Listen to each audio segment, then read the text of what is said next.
Right now we have Alex on the line. Alex, how are you, sir?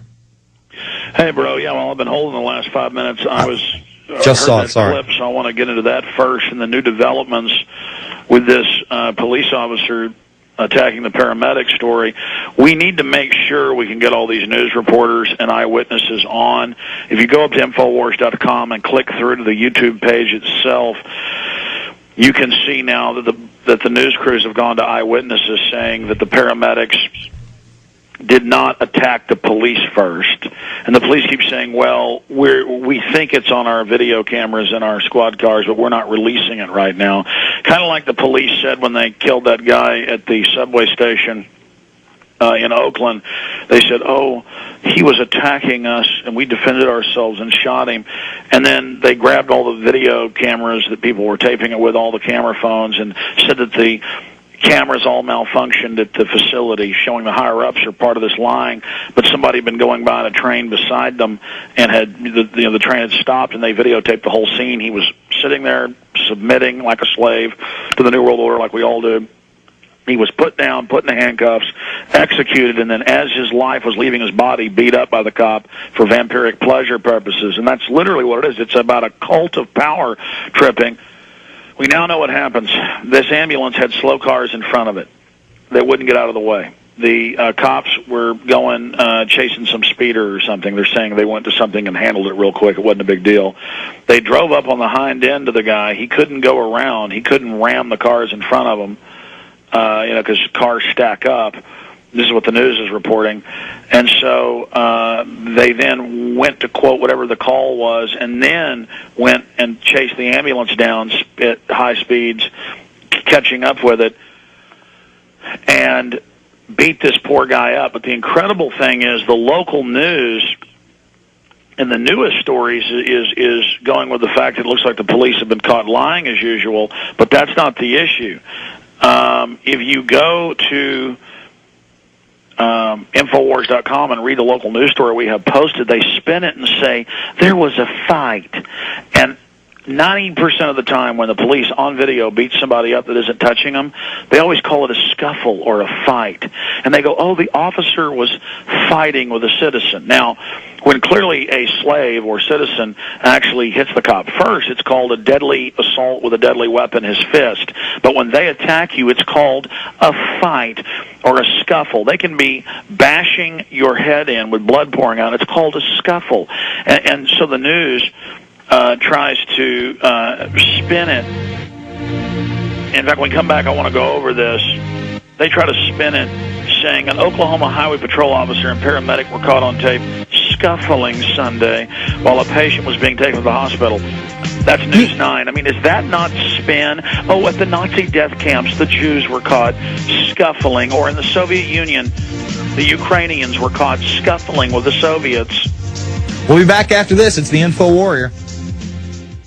Let me tell you a little bit about one of our great sponsors, HomeGain.com. This is the place to get you started buying or selling a home, finding a realtor, and getting any real estate questions answered. Go to HomeGain.com and see what I'm talking about. All you need to do is type in your home address, and you will get an instant free estimate of your home's value online. This is a great way to be able to monitor the value of your home. And again, it's absolutely free.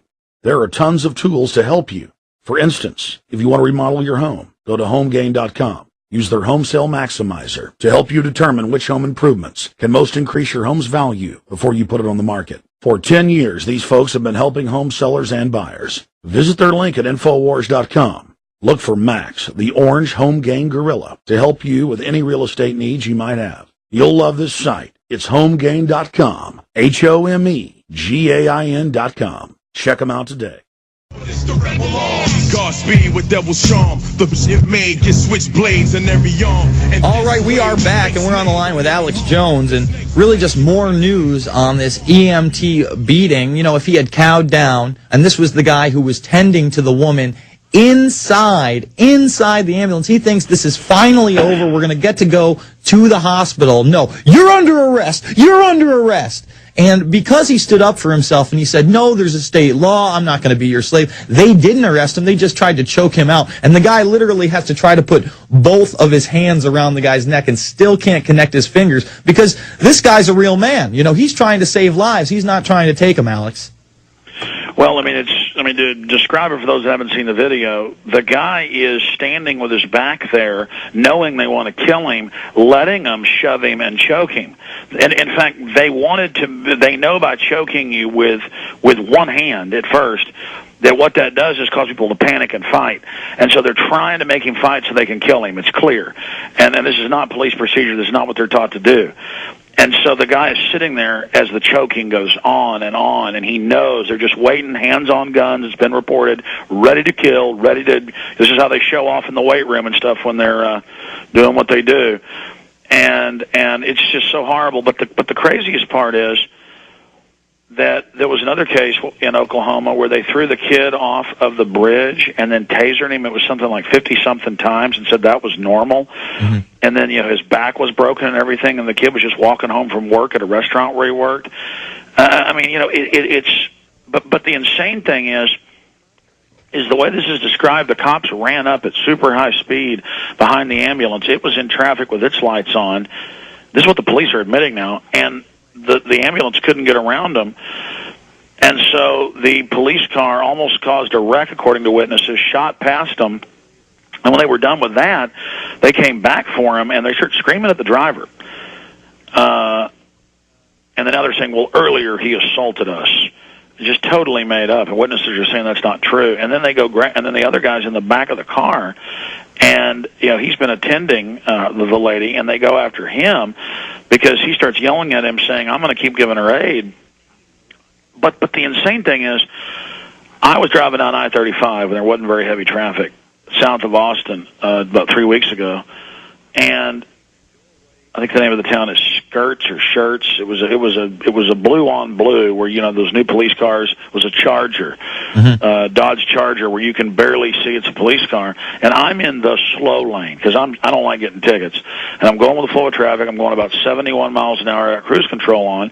There's 2 lanes to the left of me. There's light traffic, and all of a sudden, with its lights on, there is a Charger going probably 100 miles an hour, flies up and slows down literally 2 feet from the back of my car. And I'm like, oh, my God. And my wife's like, oh, my children are like, oh. Because I'm like, I look back and I see just flying up on me, and then I think I'm getting pulled over. He just stays on me and then violently flies out in the other lane and shoots off. And then we see him pull some guy over, who, by the way, wasn't speeding. He was about 20 cars up from us, about a half mile. Psychopathic. I was leaving one night at like midnight from work there at the office on 290, and there's 3 lanes right there where you get on to on the access road where you get on to the main 290, and I pull out in the slow lane, and there's no car coming. I don't even see lights. This cop car must have been going 100 again. He flies up behind me, and I couldn't tell it was a cop car because his lights weren't on. His cherries. He flies around me, and then it isn't enough. He shines like the side spotlight on the top lights in my face, and it looks like the window's down, but I can't really see, just in an orgasm of insane thuggery. So this is happening to me. I don't need to just believe all these videos, and you guys keep making excuses about how you're acting. You are out of your minds. You're acting like 14-year-olds, that first start having testosterone flow through them heavy, beating up 10-year-olds. And I remember that happening, when the 14-year-olds were beating me up when I was 10, but the problem was I grew up. You guys, and they admit that over 30% of police are on heavy steroids. This is a big national story. It is mental illness. It is sickness. Anytime you start violating the Bill of Rights, the culture then degrades. And the sick part is the media is defending it, saying an Oklahoma highway patrolman and a paramedic were caught on tape scuffling Sunday while a patient was being taken to the hospital. There's no scuffling. The guy's going, hey, I'm doing my job, man. And they say, no, you're under arrest, and then start shoving him and choking him, and he doesn't I mean, this is mind control. Now, when they assault you, it's called a fight. Listen, Bermas, please continue taking calls, and I'll continue listening to the show here. And but listen, I want witnesses and people on the show tomorrow and Sunday with.